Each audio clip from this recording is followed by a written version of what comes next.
What's going on, ladies and gentlemen? Welcome back to another video. Today's video, we're going to be showing you exactly why you never keep tons of money in the bank.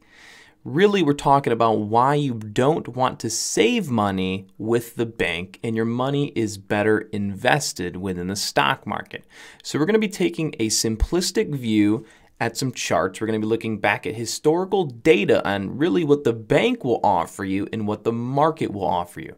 So if you're someone who believes that saving your money in a bank, in a savings account, or using a CD, interest returning account to save money for retirement or just save money, just know that it is a terrible idea and you're better off shoveling all of your money into the stock market, and I will show you exactly why. So first, what we're going to do is we're going to hop into this screen right here.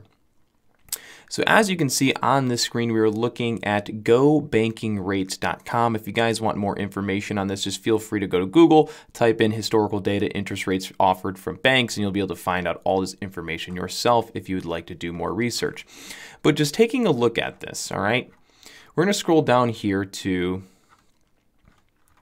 checking account interest rates. So as many of you guys know, banks hardly offer you anything really good when it comes to your checking or savings account. There are a few banks that actually offer really good interest rates, and I will do another videos on those in the future. But in this video, we're specifically looking at what banks offer you and what the market offers you and why your money should always be invested. So if you can look here, your checking account interest rate in today is less than 0.05%. Back in 2010, it was 0.1%. So terrible. Down to the savings account. In 2010, they were offering just shy of 0.2% return on your money. In today's world, they're offering just above 0.05% return on your money. So again, terrible deals. We're going to go over to this one here. This is a historical chart dating back from 1984 to 2016. Now, these are CD interest rate accounts. These typically will offer you a better rate of return than, of course, a savings account or a checking account will, but here it is. So back in 1985, CD accounts were averaging or giving returns of about 12%. In 2015, they're giving returns of 0.85% on average, or just a bit below 1%. So again, terrible deals. Now again, this is an average amongst all of the banks. So this isn't talking about specifically one bank over the other. This is an average return, okay? There are some banks out there that may offer 3, 4, 5% return on specific CD accounts in today's world, but as an average, you can see the banks have slowly offered less and less. Now, of course, banks' interest rates tie directly in with the Federal Reserve and what they're putting interest rates for the economy. So it does tie in to what the Federal Reserve is putting interest rates at within the market. So again, the banks do correlate and do work hand in hand with the Federal Reserve. But as you can see, over time, banks have offered less and less return on your money as time goes on. Now let's take a look at the S&P 500, which is the most common and biggest fund, index fund, benchmark fund that there is on the market that you can invest in. One of the most popular one, S&P 500 is going to be your top 500 biggest publicly traded companies. So again, let's say that back in 1984, you put your money into a CD account, okay? So person A puts $10,000 into this CD account back in 1984. All right, it was earning about 12% around then. In today's world in 2016, well, it's 2019, they're not getting much more than about 1% on average, okay?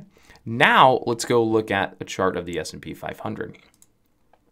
Here we are looking at a chart of the S&P 500. Now, this chart I have specifically only dates back to 1994.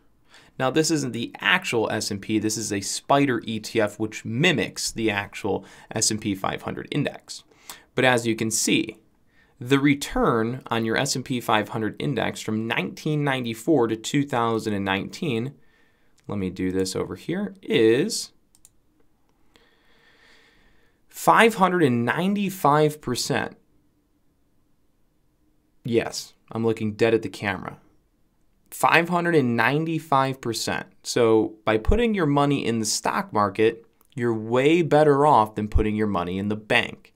You are a guaranteed loser by keeping money in the bank, and essentially a guaranteed winner by keeping your money in the stock market. So what you're always going to hear is, isn't investing in the stock market risky? I heard the stock market crashes. Yeah, but did you know investing in the bank is risky as well, because you're basically guaranteed to lose over time. If you look at any chart of any bank offering savings accounts, checking accounts, CD accounts, all the interest rates or the rate of return in which you would receive has decreased dramatically over the years. Every single bank is on a steady downtrend on how much they offer their customers in regards to rates of return or interest rates, whereas the market is on a steady uptrend for the past 30, 40 years.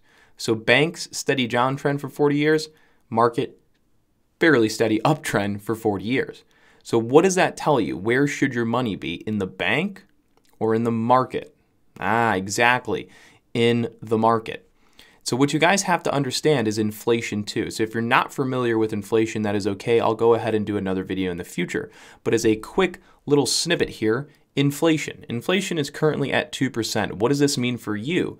This means that your dollar is losing value every single year by about 2%. So if your bank is only offering you a 0.2% return in your savings account, then that means your dollar is decreasing in value by about 1.98% per year, or 1.8% per year. So you're losing money on your dollar every single year that the money sits in the bank. So a guaranteed loser if your money is sitting in the bank. So these two charts right here, just take a look at that. Over the past from 1994 to 2019, the market's gone up about 500%. And we go back and look at the CD return. So over the past from 1985, even longer, interest rates in banks have gone from 12% on average down to 1%. So steady decline in banks and a steady up run in the market. So again, when you ask yourself where should your money be, chances are it should be in the market. Now, I know you're thinking, well, what if I buy in the market, it's the wrong time and I start losing? Well, yeah, you're going to actually lose money. But if you hold for the long term, in theory, the market tends to always bounce back. So what should you do? Should you buy when the market's high or should you buy when the market's low? Well, based on this chart here, looking at this chart, you should be buying when the market is in recessions. When things seem really, really bad, that's when you want to buy. So you can try your best to time the market, but no matter what, on average, you'll get a better rate of return by keeping your money invested in the stock market than you will the bank. So if you're planning on saving and becoming a millionaire and getting rich over the course of your lifetime in the bank, just know that is a bad route, because while you're doing so, you're losing money.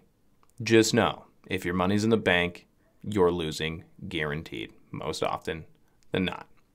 But there are a few banks that offer some pretty good interest or returns on their savings account, and we will do a video on those recently or in the future here, so stay tuned for the next video. I hope you guys liked the video. I hope you learned something new today. So if you can, thumbs up, like, share, subscribe if you haven't already done so already, and I will see you guys on the next video.